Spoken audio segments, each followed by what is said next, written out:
Oh, I'm muted. Hello, hello, hello. Welcome to Kernels of Truth, brought to you by Progress Kentucky. Uh, Thank you so much for joining us this week. We're excited to have a few developing stories from the Commonwealth that we're going to share with you. Then we're going to be joined by the Kentucky State Director of the Humane Society US, Todd Blevins. We're going to discuss how Kentucky's doing by our furry friends and family.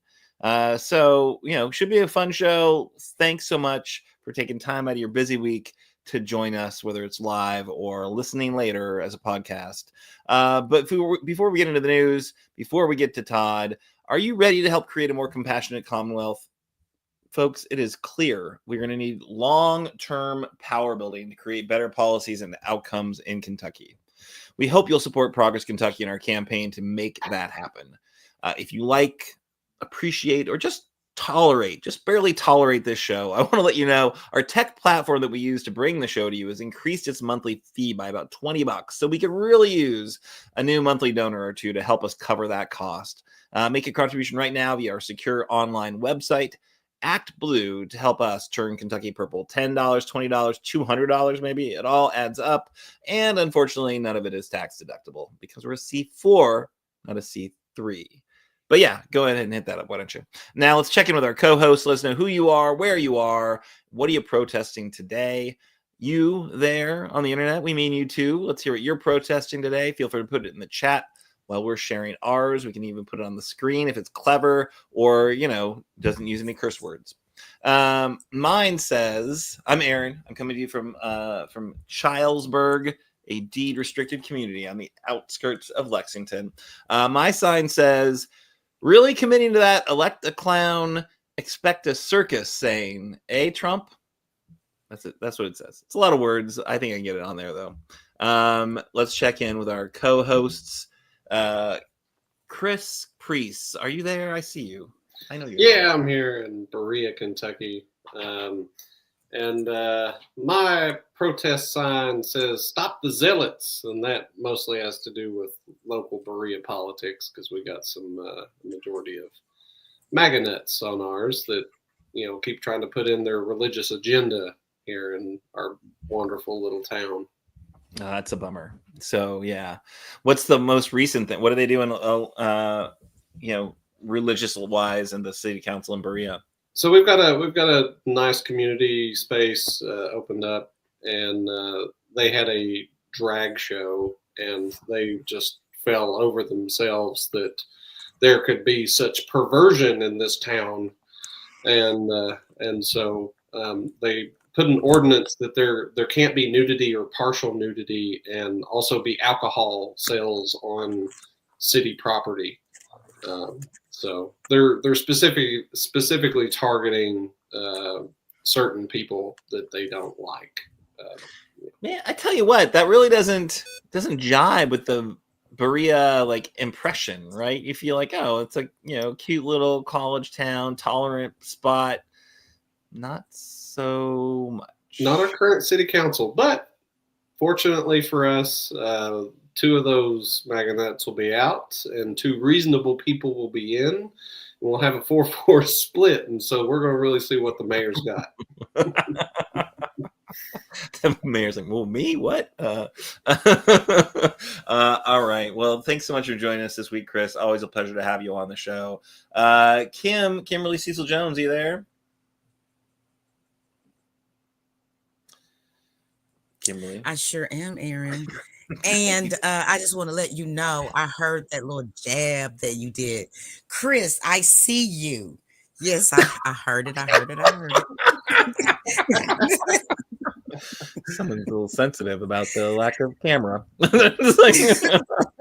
You're reading a little into my statement that was not intentional. But yeah, fine. Take it however you like. Get yourself some bandwidth so we can see you, Kimberly. I know. I ordered this thing from them. I think they do it to get more money. But no, I'm coming to you live today from Louisville, Kentucky, which is part of Jefferson County, the largest county in the Commonwealth. And my protest sign says today, I don't know. I just have to join the Black women that everybody says that if you're a Black woman, you need to just take a breather for a moment. Take a breather. Everyone deserves a breather. I think we're still going to kind of keeping politics a little bit at arm's length today on our Kentucky politics show. We're not going to talk much about the election. We're not talking about the political landscape much. We're just going to talk about some issues that matter to people, right? So everyone loves animals. We'll talk about animals later, right? How can animals be divisive? Everyone loves can. Well, they can. Let's find out. All right, so we do have some stories queued up for news of the week. Let's get into it, folks. I think the first story is going to come to us from Kimberly, and excited to hear this news. What you got, Kimberly? Yes, I do. Kentucky's annual kids court count, assessment is out, and the results are mixed.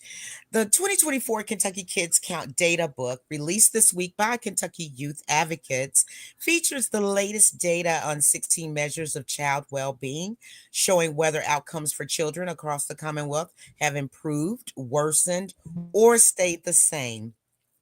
Kids Count is a nationwide project of the Ann E. Casey Foundation.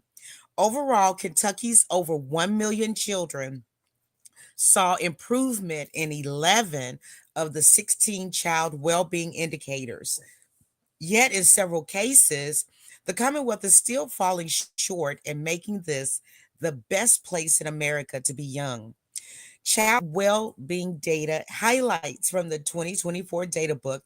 It also includes while child poverty rates in 2022 improved in 89 out of 120 counties compared to 5 years previous, which it was 1 in 5 children overall continue to live in poverty. Due to historic and ongoing barriers to opportunities, 38% of Black children and 28% of Hispanic children live in poverty in Kentucky compared to 18% of white children. Also, between 2018 and 2022, 44% of Kentucky households had a high rent cost burden in which renters spent 30% or more of their income or rent plus utilities, while 20 counties show high rental cost burdens rates of 50% or higher. Also, 1 in 5 Kentucky children lived in food insecure households in 2022. 118 counties have experienced worse fates of child food insecurity, with 36 counties currently showing a rate of 20% or higher. And also, excuse me, just 48% of all Kentucky kindergartners entered school ready to learn last year. Additionally, while improving in 113 of the 170 school districts with available data, half of fourth graders scored proficient or higher in reading, while improving in 94 school districts. That's just 37% of eighth graders scored proficient or higher in math. What do you guys think about this? We got some work to do, huh? Yeah, definitely. Yes. And when if you look at some of the high school numbers, the percentage for those kids who passed or did well on the science assessment in high school was minuscule. I don't remember the exact numbers, but it was so bad. And this was the first or second, I think maybe second year that they had administered the science standardized test for KSA, and it's it's atrocious. The numbers are. Yeah, no, it seems super clear that kids aren't coming in. Like 48% of all Kentucky kindergartners enter school ready to learn. Like under half, right? So that's a problem. I think it's very clear that universal pre-K, which the governor has prioritized, but has run into a brick wall with the legislature. That's something that absolutely needs to happen. We look at these poverty rates: 1 in 5 Kentucky kids living in food insecure households. That's just unacceptable. And then 20 counties show rental cost burden rates of 50% or higher. That's insane, right? So this is it's tough to be a kid in Kentucky. There's a lot of poverty issues. There's just a lot of, hard to get the resources they need. And if you don't have that, how are you going to show up to school ready to go, right? So, there's just a lot to do to address the needs in this Commonwealth for sure. And meanwhile, the legislature's tripping over themselves and, all butthurt that they didn't get their Amendment 2 through so they could throw private money at public schools, right? So, no, we could actually fund pre-K through the public school program and, and add in there. But, we'll see if they're willing to entertain that conversation once more. Yeah, and schools currently do a decent job of trying to get food in the hands of those kids. That way they have a snack before they leave, or if we know we're going to miss a day, to get some lunches out to those kids so they'll have something to eat the next day. So our schools work really hard to try to make sure within all the resources, whatever resources they have, to try to feed. Make sure the kids have food, it's sad that they have to do that. It would be nice to live in a society where you work full time and you're not in poverty. That would be nice. Yeah, no, for sure. But it's I don't want to lose sight of the fact that this semi-annual kids count assessment showed improvement in 11 of the 16 indicators that that they look at. So while things aren't awesome right now, they're trending in a more positive direction, I suppose, is the spin on that. Absolutely. Yeah. Some fun, some good news. Thanks for sharing that, Kim. Thank you. All right, so now some more good news. This was an announcement, I think, last week, but Andy Beshear announced more battery jobs. And this is a big thank you to, of course, Andy Beshear for landing the Economic Development Project. But if you kind of really scratch below the surface, one of the reasons these big battery plants are coming in is because of the Inflation Reduction Act, which, of course, was something that the Biden administration put a lot of time and energy into and was passed on, straight party line, Democrats only initiative, right? The Reconciliation Project was used, which was how they could get over a Senate filibuster to make sure that these major investments in clean tech and kind of climate-friendly manufacturing is happening. So this is what, Shelbyville is now the site of a new, and this is coming to us from the Herald Leader. Shelbyville will be the site of a new battery manufacturing plant, which should bring 1,600 jobs to the region. And it's a subsidiary of Canadian Solar, and they're building the Shelbyville battery manufacturing plant, which will cost about $712 million. It is a historic investment, the governor said, and it is a state-of-the-art industrial battery production facility, the largest economic development project in Shelby County's history, the third largest jobs announcement Beshear has made during his tenure as Kentucky governor, which, if you think about the other two huge announcements that he's made, Envision AESC, which is the $2 billion Japanese EV battery technology park in Bowling Green, and then the Ford Motor Company, SK On's Blue Oval battery plants that are in Hardin County. That's going to be 5,000 jobs in a $5.8 billion project. So all this stuff is in the kind of clean manufacturing, clean tech, all being kind of unleashed and supported by the Biden administration's commitment to clean tech manufacturing through the Inflation Reduction Act. But yeah, pretty big thing, pretty big deal. So it's the two of those massive plants are about EV batteries. These are not EV batteries necessarily. These are just big batteries that are going to need to be a part of the whole kind of clean energy revolution, because solar and wind a lot of times will need a battery backup to make sure that there's a kind of baseload power available when it's needed. And, a really big deal. Great to have this Canadian company making these investments in the United States of America, and really excited to have that, new jobs to both manufacture, to build the factory, and then the actual manufacturing jobs themselves. So great to see Shelby County getting this big, huge investment. And I'm excited about it. It's one of these things you're like, we'll see what happens with the next administration, and kind of they've made no secret of the fact that they don't like the IRA. They want to do something to kind of claw that back or roll that back. We'll watch very carefully, because a lot of these economic investments that are in very red states, the rest of that battery belt is Georgia, it's North Carolina, it's places that voted for Trump. And it will be really, really important to see kind of what happens with those major investments and the tax code changes that have empowered them. Kim or Chris, any thoughts about the Kentucky's very prominent place in the battery belt now? I think it's great that they're bringing in jobs for folks. And it's really nice that it's in the area of batteries and more geared towards newer energy, and not in the kind of where we used to be coal. Now we're shifting more towards newer energy, and that's nice. So that's good.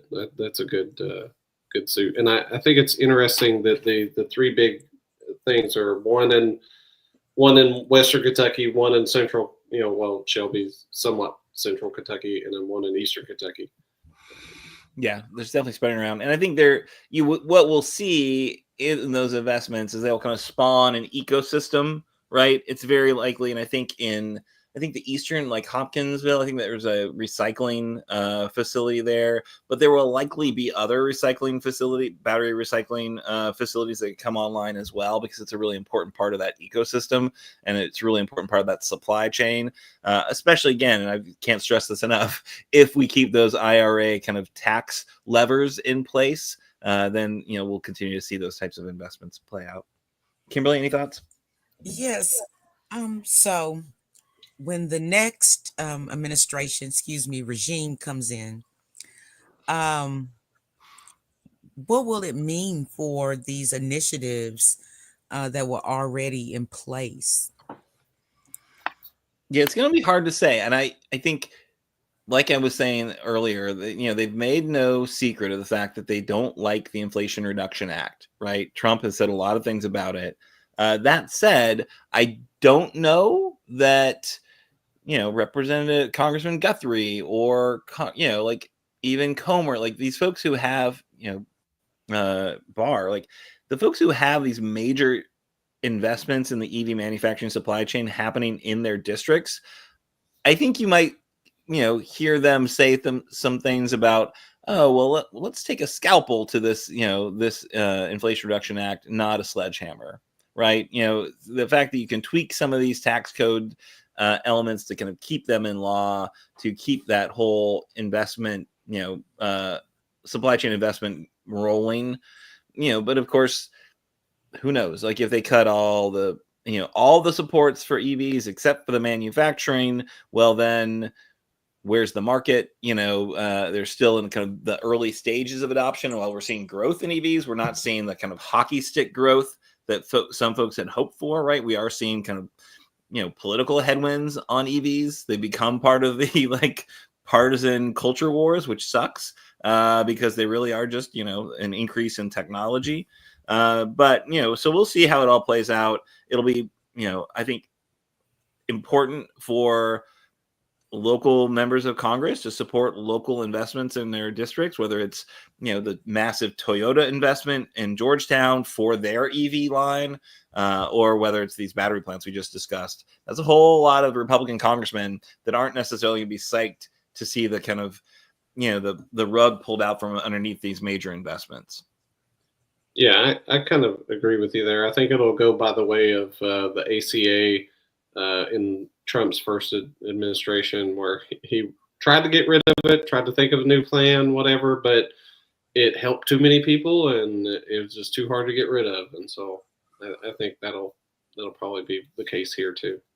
Yeah, I think it'll probably get all wrapped up in the massive kind of tax, reauth, because his number one priority will be to reauthorize his tax plan, and a lot of the IRAs actually was changes to kind of existing tax incentives and tax code stuff.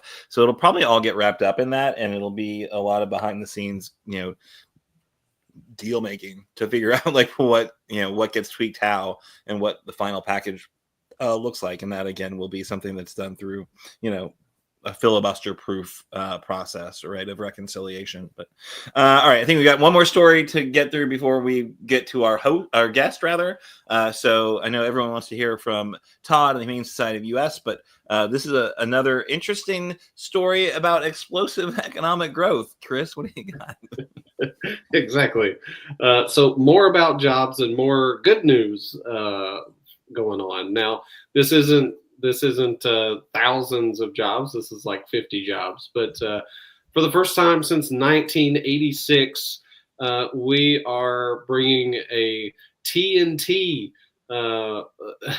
facility to Kentucky. Well, I mean, it's the first facility in the U.S. since 1986, and so this is $435 million coming to Muhlenberg County, and it's going to be making TNT, and this is through the Army, and so they're putting some investments to have a facility that can produce TNT, and it gets to be here in Kentucky in Muhlenberg County. So good for Muhlenberg County, and that they'll have some more jobs, and I might be a little worried if I had to live near that thing. But yeah. So I find it interesting that we're opening up a TNT plant at this day and age, and that it's in our state. But I guess they got to be made somewhere. I'm not sure why they're not just being made where they have been. But yeah. TNT, yeah, and the Army. It's an Army-led factory. Is that what that is? I think so. That's the way I read it. Is that it's through the Army. That it's probably has their folks handling all of it. So it's a military investment in the community there. Yeah. Probably good they don't put it too close to EV battery factories. Just I don't know. I don't really know, but I feel like just in general, probably not good to have things that are can catch fire and stay on fire for a while next to the TNT factory. Right. I will say this though. Growing up in Zion, Illinois, we were also known for those big nuclear. I don't want to say factories, but those big concrete things. They have the nuclear. Yeah, they're like all over Zion, and everybody used to be scared like that they're going to blow up one day or something. So I'm pretty sure people in the neighborhood may feel the same way. But I'm at this age now, and nothing ever happened, so nothing won't happen with the dynamite either. Yeah. Well, I mean, I'm glad you were okay after the industrial accident in Louisville, right? Not just to say, stuff happens. And I was a little bit worried. I don't know the map of Louisville that well. I didn't know where the factory was that exploded, but I'm glad that you were okay. And, there was some concern about your friend, I know. So yeah, not to say things don't go wrong, right? Right. Yeah, but hopefully these will all be state of the art and no neighborhood impacts, because that was scary as heck, right? Yeah, I mean, I lived 9 miles away, and I didn't know anything about it. I didn't even have the computer on or anything, and I heard something like thunder 3 times, and then the lights flickered twice. And let me guess, your internet went down. Just kidding. But no, 9 miles away, and that you heard and there was an impact. That's that's pretty impressive / scary. Impressive. That's a big deal. Yikes. I don't know. I didn't know what was going on until you texted me. I was like, what is he talking about? And so then I went and I looked it up, and I'm like, what? You weren't suspicious enough after big explosions and light flickering? Are we getting invaded? I thought it was Shoot, I got all the curtains down and the blinds and stuff. I didn't know if it was raining out there.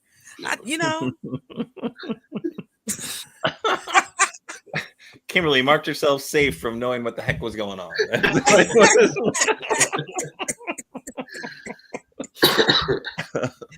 Betsy said they were having a metro meeting or whatever at that time, and she said they didn't hear anything. They didn't know anything either until something came across her phone. Yeah. Well, glad everyone's okay. Hopefully the TNT factory will have no such accidents because could even be bigger. But let's go ahead and move on, shall we? The news of the week, put it behind us. Good stuff in there for sure. Some challenging news, but really, really thrilled to be joined this week by our guest, who is Todd Blevins, the Kentucky State Director for the Humane Society of the U.S. So Humane Society of the U.S., big national organization. They, occasionally have some very tear-jerking ads, I believe, on TV from time to time. So to answer for those ads, we brought Todd Blevins on. Todd, how are you doing today? Fine, Aaron. Thank you. I am, not that you asked, but I'm coming to you from big, beautiful Richmond, fellow Madison County, and along with Chris. Although I'm a Bath Countyan by birth. So, yeah, I lived in central eastern Kentucky for most of my life. Nice. Well, thanks so much for joining us. Tell us a little bit, if you don't mind, about the Humane Society in the U.S. and what is it? What's it do? And what's kind of the state of animal care in our Commonwealth right now? Yeah, so we, as you mentioned, are a national organization, and the way that we are structured is we have state directors in the vast majority of states. So I have the pleasure of being our Kentucky State Director. The first thing I should say off the top is that we are not your local animal shelter, although we love our local animal shelters and rescues and support them in all kinds of different ways, and happy to talk about any of those. But we are primarily an advocacy organization. And so as such, my main job as state director is to advocate for animals. It's a real privilege to be able to do this for a living. It's my job. So it's an honor to be able to do this. But Aaron, I think you had made a comment earlier about, in a lot of ways, it's sometimes tough to be a kid in Kentucky. It is also tough to be an animal in a lot of cases. So there is another national group called the Animal Legal Defense Fund that publishes an annual state rankings report. And for something like 13 years in a row, we were dead last, 50th out of 50 in terms of our animal protection laws. We have started to move up. We're at a little bit of stasis right now, but we are now at a whopping 46th. Okay. So we're climbing the ladder slowly but surely, but you'd rather be 46th than 50th. So, but obviously 46 suggests that we still got a long way to go. And I'm sure we're going to talk about some of the ways we could go and some of the ways we could continue to, try to improve our standing, not just for the sake of the rankings, but for the animals. Yeah. No, for sure. We got a few questions queued up. Chris, I think, has got the first one. Yeah. So, you grew up in Bath County. I grew up in Martin County, so pretty far eastern Kentucky. And I don't know if you grew up in the middle of a holler like I did or not, but I knew quite a few people who liked to cockfight as some entertainment because there's not a whole lot in the hollers. And I'm just curious of like the state of things and what you all deal with related to cockfighting. Oh man, opening question, and we're going straight to the chickens. So you are correct, Chris. Growing up in Bath County, I have a little bit of an anecdote. I went to visit my grandparents' gravesite, last year, and there's a little road that takes you back to the cemetery. And there was always a guy at the front that had various odds and ends in his yard. And this time when I went to the cemetery, he had roosters tied out on blue barrels. And I think most folks know what that is. But if you're not from Eastern Kentucky, like Chris and I, then anytime you see a rooster tied out to a blue barrel on a little tether, or sometimes they're tied to a little A-frame house, those are going to be fighting roosters, just plain and simple. It's kind of like, you know it when you see it, once you know what you're looking for. But to more directly answer your question about where are we at with cockfighting in Kentucky, I will say on the activity side, if you will, we have long been and still are a major, I hate to use the word hub, but a major center for cockfighting. So not only do you have people, you know, guys getting together and fighting their chickens on the weekends, but you also have a lot of trade. That is roosters that are game fowl that are raised in Kentucky that are shipped elsewhere, not just in the US, but I mean, even abroad, a lot of times to Central America and those countries. So it is, that's why I use the word hub. Export. Yeah. It's a whole market. But I think it's important to remember, I mean, you can talk about markets and such. We are talking about taking two animals and fighting them to the death using razor sharp knives. So it's about as an egregious activity as you can imagine. I mean, it's just, you know, horrifically cruel. I mean, Chris, you've seen it, you know, firsthand or something like that. It's pretty tough. So I remember like a few years back, I feel like there was a lot of news about cockfighting, right? You know, breaking up rings or like exposing like arenas that have been built for it or whatever, right? But I have not heard anything about it for quite some time. And I don't think that's 100% because of the kind of death of local news. I mean, is it the no news is good news kind of thing? Like, well, actually, you know, we're seeing some improvements, or no? I've just. I think you're just missing it, Aaron. I think you're just missing it. No good news on that front. Darn it. No, it is still the busts are still going on. I would argue at a pretty regular clip.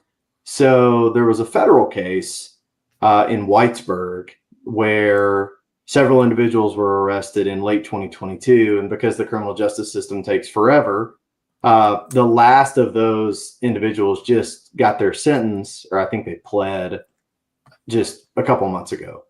So, but it goes on all the time. And in fact, we've accumulated a report of pits, that is, you know, known areas where these roosters are made to fight. You can think of it like an arena.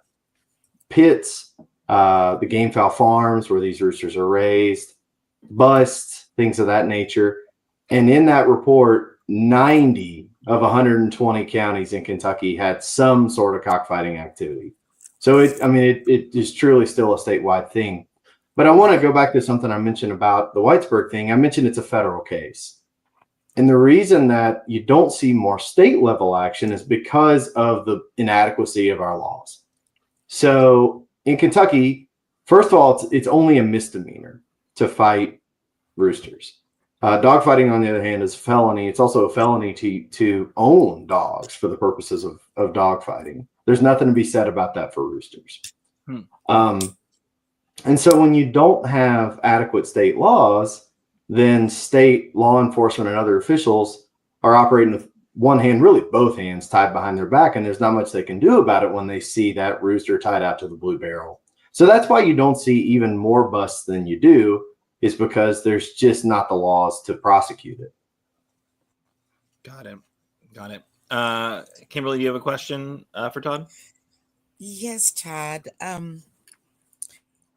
One thing about Kentucky is always about horses. And although this state has always been known for fast horses and beautiful women, however, sometimes it could be just the opposite. But since this is a very world-renowned place to have horses and to also breed horses as well, what do you think about moving forward and currently? What is the HSUS doing and how do they actually view the horse racing industry? Yeah. So a lot to unpack there. I will say, first of all, that the deaths that occurred at Churchill during and before the Derby last year were a real game changer. I mean, folks that don't pay any attention to horse racing, any attention to animal welfare, everybody knew what had happened at Churchill, that there were 12 horses that had died. And so I think that was a real wake up call, not just to people in the public, but to the industry, because I think the industry finally understands that if you don't have that acceptance from the public about what horse racing is, even with all the economic drivers that go into it, then you're not going to have a sport forever. And in fact, that there's a term for it. It's called the social license to operate. And I have been in forums in recent months, not as a participant, but just to go, where there are industry people talking about SLO, social license to operate. And so I didn't mean to get all technical jargony on you there, but the basic point is that I think the people within the racing world are really starting to understand, okay, we've got to do something here to demonstrably show that we are taking horse welfare or equine welfare seriously. As far as what we have done and continue to do and advocate for, so there was federal legislation that was actually led by Senator McConnell, and Representative Barr was a big proponent of it in the House, called the Horse Racing Integrity and Safety Act.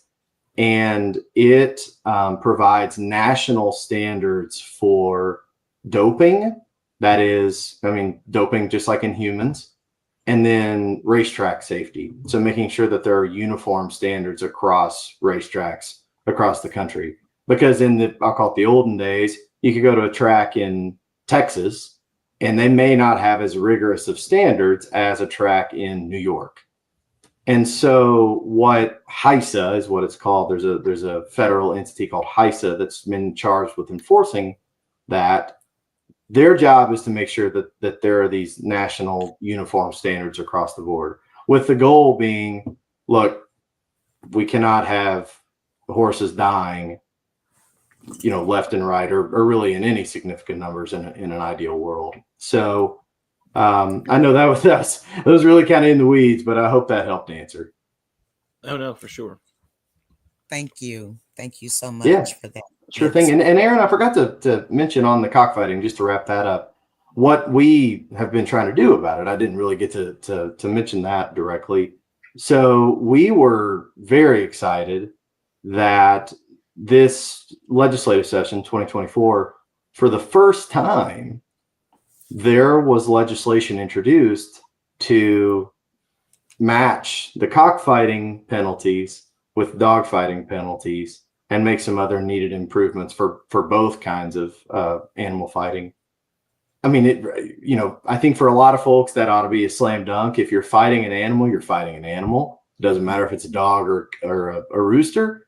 But as I said, just the fact of that bill being brought to the fore was progress in itself. And so we hope that bill will be back again in 2025, and hope that it will move forward this time around. Gotcha. What about crawdads? What if we start fighting crawdads? I think that's the next frontier. We're not quite to crawl fighting yet. All right, so we've covered chickens, we've covered horses. How about our favorite, man's best friend? How are we doing by dogs in the state of Kentucky? What's going on the dog front? Whether that be, I don't know, the adopt don't shop, or the like puppy mills, like what's going on with those issues in Kentucky right now? Yeah, so I'll start with the good. I'm guessing you guys, I know Kimberly said she was calling in from Louisville, so I'm guessing especially her, have heard about Ethan, the Kentucky Humane Society dog that became an international celebrity. So this past session, the legislature passed Ethan's Law, which, hold the phones, made torture of a dog or cat a felony level crime. So again, seems like a pretty obvious slam dunk, but we did do it. the legislature did pass it, and I think all of us in the animal welfare world were thrilled that it finally happened. And so as a result of that, I'm seeing more and more cases where Ethan's Law is being charged, because previously that tool just didn't exist. And so prosecutors now have this tool to really take the most egregious forms of animal cruelty and charge them as they should be charged. So that's the good. The bad is still a long way to go, even for our furry friends, our best friends. And you talked about puppy mills. I did want to mention something about an emerging issue in Kentucky, and that is what we call the puppy mill to pet store pipeline. So Kentucky is not the biggest hotbed for puppy mills in Kentucky. I think most folks, again, know what a puppy mill is, but just for those that don't, we're talking about a breeding, I hate to say breeding facility, but a breeding operation that has dozens and dozens of breeding dogs, cages stacked one on top of the other. And these are going to be in nowhere land where people can't, lay eyes on them. And that's by design, where all this can be done kind of out of the public eye. As I said, Kentucky's not one of the major states for puppy mills, but we are a big market for them because of the proximity of Kentucky to some of these big puppy mill states. We actually call it the puppy mill belt. It runs from kind of Missouri, Ohio, Indiana, Illinois, Iowa, that kind of Midwestern belt. And so what do a lot of those states have in common? Well, they border us. And so what happens is the puppy mills in those states will use pet stores that sell dogs and cats. And there aren't very many of them, but it only takes a couple of pet stores selling a lot of animals to generate a lot of puppy mills. They'll sell through those pet stores. So I do want to make sure to clarify, we're not talking about like a PetSmart, for instance, that partners up with a local shelter to get their adoptable animals into a really visible place that is in the store. We're talking about the pet shops that still operate on the very antiquated model of, we're just going to sell you that puppy in the window. And the problem is people don't know where that puppy has come from. And the answer is that it's probably come from Missouri or Iowa or Indiana or so on. So I'll take a little breather there, Aaron, while you digest that and ask any follow-ups. I've got solutions and remedies and such, but I wanted to make sure you had a chance to talk about that. Yeah, no, it definitely seems like, there's been a movement away from those pet shops, right? And more towards the partnerships with shelters, which seems like, as you just pointed out, is a useful step to limit the number of outlets for these puppy mills. What other things can be done though to kind of, because obviously in those puppy mills, that's where you hear the horror stories about the animal treatment and, kind of how, just they're living in states that, we wouldn't ever want our best friends to be in. So yeah, what are the other solutions to kind of stamping out that puppy mill pipeline? Yeah, so really there's kind of a twin solutions.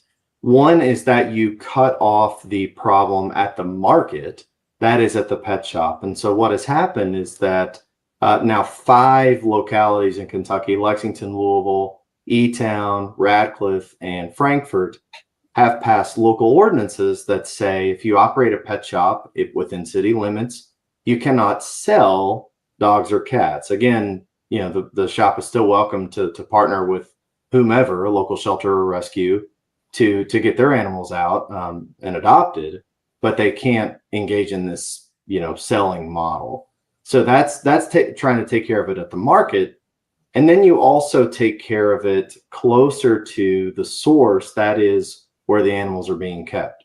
So I mentioned that in Kentucky, we're not a major puppy mill state, but we still have, plenty. And what we don't have in Kentucky are any standards for people that engage in this kind of activity. So if you want to breed 100 dogs and do it all the time and not provide any sort of shelter or rest or vet care or anything like that, you can do it, because we just don't have anything on the books like that in Kentucky. So that's something else that we are working on, is saying that for those that do this within the Commonwealth, that there are certain standards you're going to have to follow. So that's, puppy mills, it's a gigantic problem. But I think what's encouraging is that we have seen data showing that things are trending in the right direction. So I'll just give you one data point. In 2012, the USDA, which is responsible for all this at the federal level, reported that at an average puppy mill, there were 87 breeding dogs, which, I mean, I can see your guys' faces. Like, that's the average, 87 breeding dogs. And that was 2012. In 2022, that number was down to 57. So you're talking about 30 less dogs per mill. And if you calculate that with, the number of these that are estimated to be out there, you're talking about 32,000 or so dogs who don't have to endure this daily misery anymore. So progress can be, slow, but when you see results like that, that things are working. It just takes a lot of time, but we're going to continue. Yeah. Well, I know that Humane Society US gets, I think, I don't know, there's a kind of people who are concerned about animals and the people who are concerned about the people who are concerned about animals, right? In the interest of full disclosure, my mom is somebody who is into purebred dogs. She shows dogs. She breeds dogs, not often, occasionally, right? And is always very, very thoughtful and intentional about who she's partnering her puppies up with, right? And it's, folks who know about the breed, want that breed, seek out that breed, right? I'm glad you brought that up, Aaron, because that's a key distinction. I don't want to give any impression that I or we are anti-breeder, because we're not. There is always going to be a market for purebred dogs. I mean, some folks want a certain breed, and that is just, that's what they want. But the distinction is, you just described what your mom does. She breeds carefully. She breeds in a limited fashion. But then, probably most importantly, she has a vested interest in knowing where the puppies are going. Puppy mills are not any of that.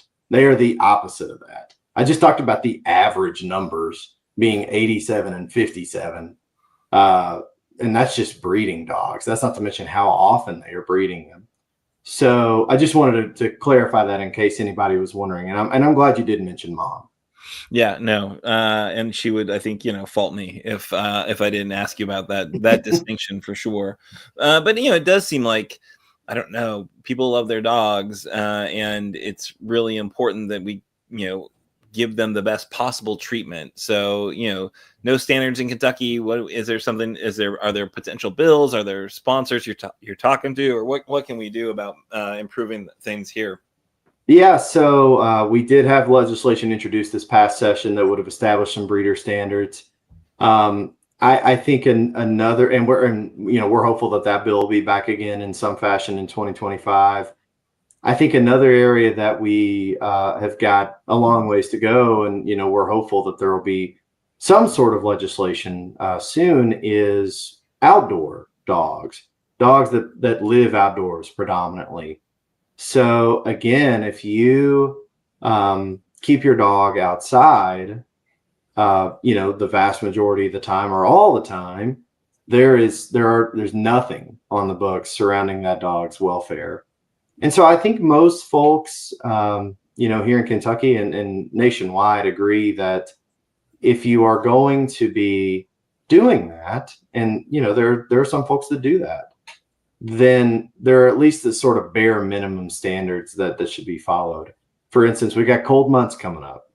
You can't have the dog outside with no access to some sort of shelter to protect itself from extreme cold. I think, again, most folks are going to agree on that. So, as I mentioned, we don't have anything like that right now for Kentucky, but another area for improvement. Get us out of 46. let's keep climbing that ladder. What do you say? Any other That's right. final thoughts for or questions for Todd, Kim, or Chris? So where do you see that you can make the most gains in this next year? Oh, that's a good question, Chris. I think the fact that the legislature passed Ethan's law is very promising and shows that, at least for our companion animal friends, that there are, some openings that may not be there for other types of animals, and so that's probably where I would venture to say you might see some more progress. But I'm not going to rule anything out. Session hasn't even rolled around yet, so. I do want to mention one thing, talking about companion animals and our furry friends. It is also, I mentioned we don't run a shelter, but I help shelters all the time, and it's one of my favorite parts of my job. Your local animal shelter is struggling right now. That's not directed at you, Chris, or any of you guys, just the plural your. Shelters and rescues are overflowing right now. And it probably would take in a whole nother podcast episode to talk about the reasons for that.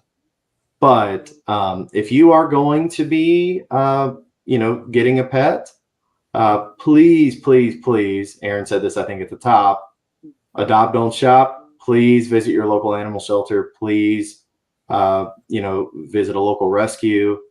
They're going to have more dogs than you think, more types of dogs than you might think. And so if you're not looking to adopt at this time, support them in other ways. The big four are kind of adopt, volunteer, foster, or donate. And I think most folks can do one of those four things. Again, just on behalf of the shelters, they are struggling right now. So anything that your audience can do to help them out would be greatly appreciated. Absolutely. That's a great request for sure. And I'm sure the holiday season is a time really folks want to care about these animals for sure. So Kim, any final thoughts for Todd? No, I've learned a lot this evening, though. However, these local humane societies, you say that they need more. And is the organization going to get bigger, or is it going to remain the same, or will some of them disband at the local levels? Yeah. So Kentucky law actually requires that every county either have an animal shelter or contract with another county. So and I don't think you're going to see that go away. But because there is that mandate, a lot of shelters, especially in rural Kentucky, are just trying to do what they can with the limited means that they have, because the county budget is not much and the animal shelter is always at the bottom of the county budget. And so, I talked about the four things that folks can do, but even something as simple as, hey, next time you're at Walmart or Kroger or wherever, pick up an extra bag of dog food, take it down to the shelter, drop it off for them. I know they are going to be over the moon about that. So anything folks can do to help. That's great. Great tip for sure. Awesome. Well, Todd, thank you so much for taking time out of your week to join us and really open our eyes about a lot of things happening with animals here in our Commonwealth. And how can folks help the Humane Society US? Yeah, so you can visit our website, humanesociety.org. You can see all the different animal welfare issues we work on. One of the great things about our organization is we fight for all animals. So I work on wildlife issues and farm animal issues and all sorts of different stuff. We do that nationwide to try to make a difference where we can. We do that in Congress to try to make a difference at the federal level. And so I see you guys have plugged the website there. If you want to know more about what's going on in Kentucky, you can follow our state-specific Facebook page. It's the Humane Society of the United States, Kentucky. Or you can send me an email. My email is kentucky@humanesociety.org. So thank you guys again for giving me the opportunity to try to educate, because a lot of issues out there, and don't want to forget about animals. So thanks again. Awesome. Well, yeah, thanks so much, and good luck with the session. Good luck with all the important work you're doing for animals. We definitely support that for sure. All right, so we're now gonna turn to Kim to wrap up the show. Been a lot of information we've thrown at you. Great economic development programs happening across the state. Some important news about kids. Important news about pets. We hit the big ones, I think. Jobs, pets, and kids. Like, what else? What else do you need? The future of crawdad fighting. Oh, right. Also, yeah, put a teaser on that one. Put a bookmark on crawdad fighting. We'll see what happens there. I would love to have more crawdad availability. I'll be honest. I do miss the crawfish from my time in Kentucky, in Louisiana rather. So, Kimberly, you want to close us out? Yes, sir, I sure will. This was an awesome show tonight. I learned so much by listening to our guest tonight, Mr. Todd Blevins. He was wonderful, and hope to be talking with him in the future again here on the show. But Progress Kentucky is a nonprofit organization registered with the Kentucky Secretary of State and organized as a 501c4. We are affiliated with the Indivisible Project and the Commonwealth Alliance for Voter Engagement, otherwise known as CAVE. And we're also proud members of the Forward Kentucky Network. Progress Kentucky's goal is to educate, organize, increase voter turnout, and advance a progressive agenda through civic engagement.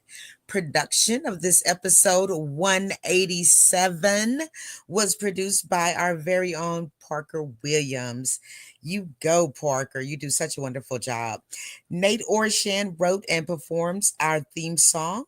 You can find more information and music at natosongs.com. Everybody do it with me, NATO songs.com. And if you miss our weekly live stream on Facebook or YouTube, we do have audio podcast, and our show notes are always available on Apple, Google, Spotify, and just about wherever you get your podcast. If you do listen to the pod, please leave us a 5-star review wherever you are listening. We really, really appreciate it. Logo and some graphic content was provided by Couchfire Media. So tonight is Wednesday. The weekend is almost upon us. You've done it for half of the week. So I just say to you, have a good rest of your week, and we'll see you right here, right before Thanksgiving.